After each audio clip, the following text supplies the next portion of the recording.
Vamos continuar para a nossa última ministração. Vocês perceberam que nós organizamos para terminar mais cedo. Pastor Lorival. Amém. Sentado mesmo, põe a mão no coração, vamos orar. Pai, nós queremos nesse final de tarde continuar ouvindo a Tua voz no nosso coração. Há em nós o desejo de vermos as coisas fluírem no nosso ministério. Para isso nós pedimos que mais uma vez o Senhor fale conosco e que tudo que está sendo dito, falado e ouvido, Senhor, o nosso adversário não venha dispersar dentro de nós.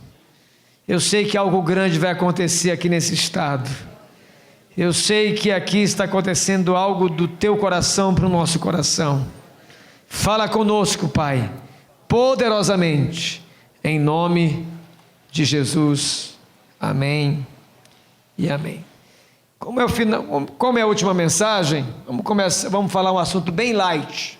Abra sua Bíblia em Jeremias 48:10.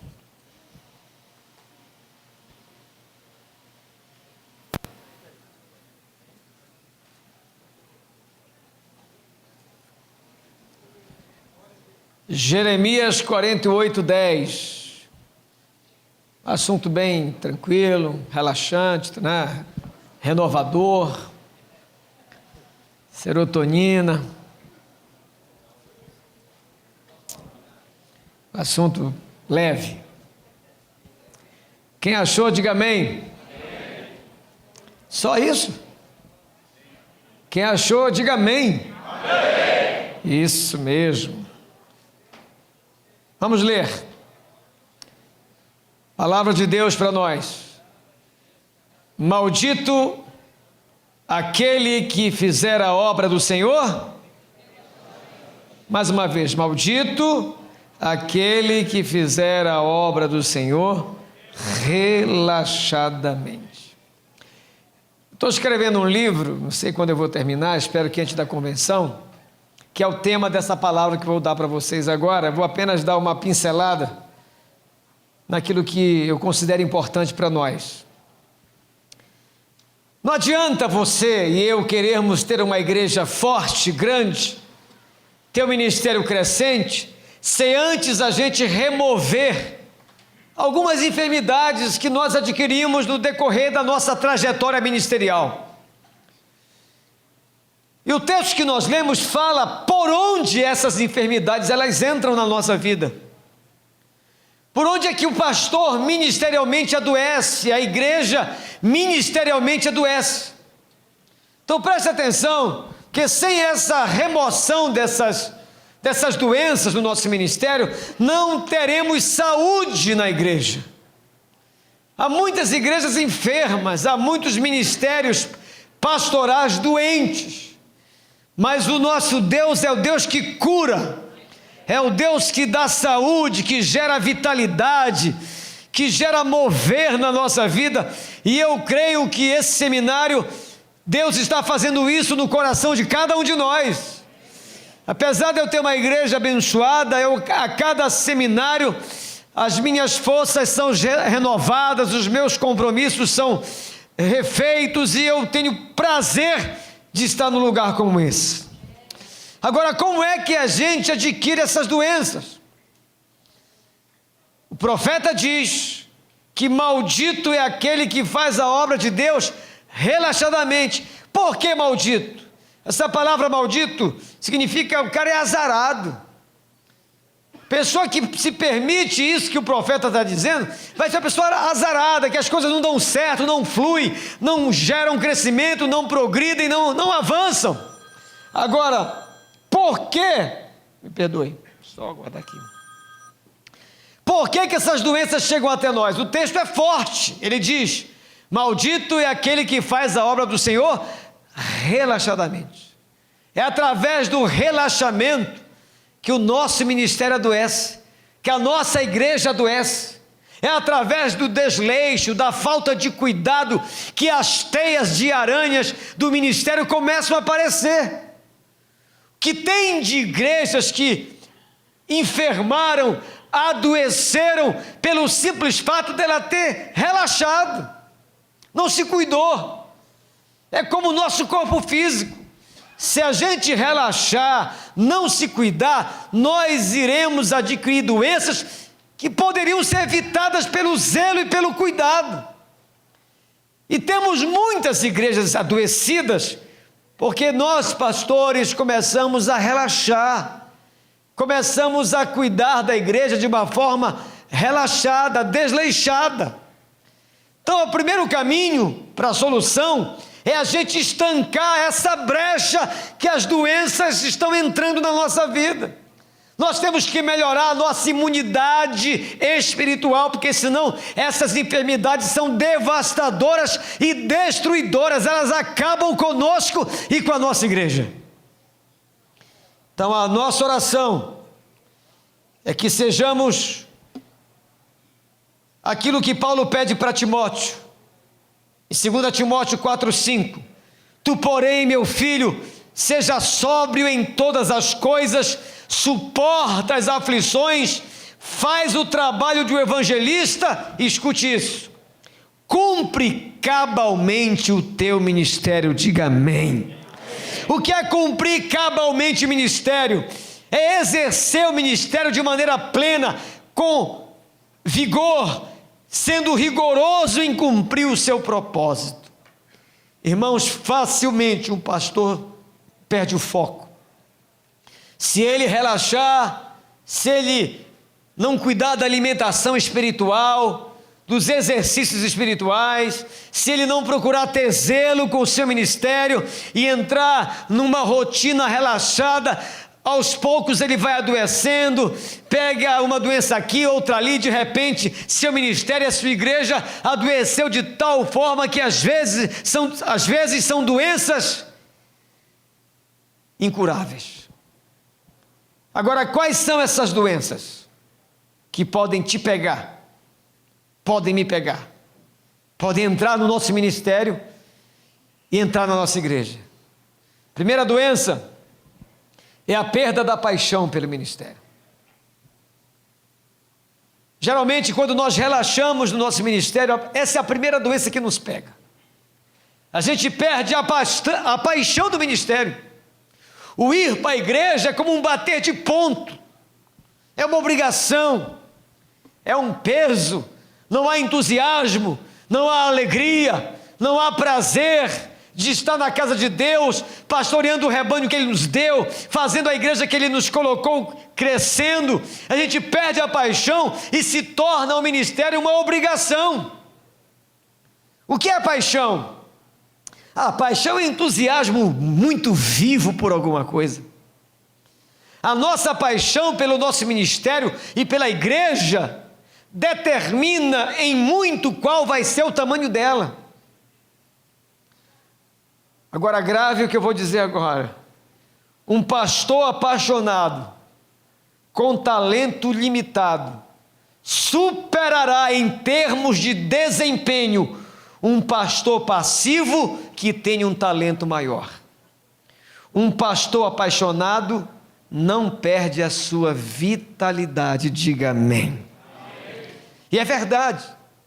Um pastor apaixonado, não tanto talentoso, não tanto cheio de dons, ele vai superar no seu desempenho ministerial, nos resultados ministeriais, um cara mais talentoso, mas que perdeu a paixão. Um pastor cheio de dons, cheio de formação teológica, mas perdeu a paixão pelo reino e pelas almas. Isso faz me lembrar, lá no Mato Grosso, uma igreja estava crescendo muito, eu acho que eu já falei isso aqui na convenção, estava crescendo muito, e uma igreja de outro pastor não estava crescendo nada. Aí o pastor foi procurado pelo obreiro da sua igreja, esse pastor que a sua igreja não estava crescendo, e o obreiro disse assim: poxa, pastor, você está vendo aquela igreja ali? Ah, sei, estão crescendo tanto, pastor, estão avançando tanto, estão batizando tanta gente. Aí o pastor disse: mas também, né, eles batizam de qualquer jeito. Aí o obreiro falou: mas aqui, pastor, a gente não batiza de jeito nenhum.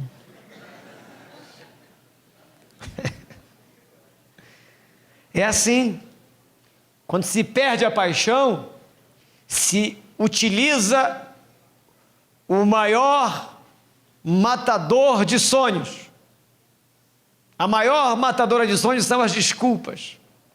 É quando a gente começa a desdenhar de quem está avançando, de quem está crescendo, de quem está progredindo, em vez de termos a coragem de olharmos para dentro de nós e percebermos que a paixão se esvaiu, o entusiasmo diminuiu, não há mais o ímpeto de ser um pastor, de pastorear uma igreja, a gente começa a desdenhar de quem está crescendo. Então nós não podemos perder a paixão. Perguntaram certa vez para 200 executivos vencedores americanos o que torna uma pessoa bem-sucedida. E esses executivos responderam: a primeira qualidade que nós percebemos em pessoas bem-sucedidas é que são pessoas apaixonadas por aquilo que fazem. A paixão transforma a nossa lista de obrigações em nossa lista de desejos. A paixão produz perseverança. A paixão faz com que as impossibilidades desapareçam. O contrário também é verdade. Quando fazemos algo sem paixão, os obstáculos crescem em nossa frente.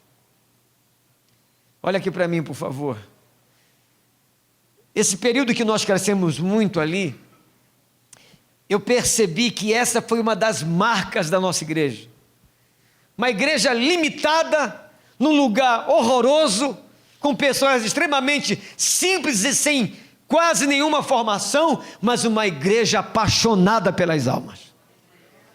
E quando Deus encontra paixão na nossa vida, Ele injeta em nós um nível de fé muito maior.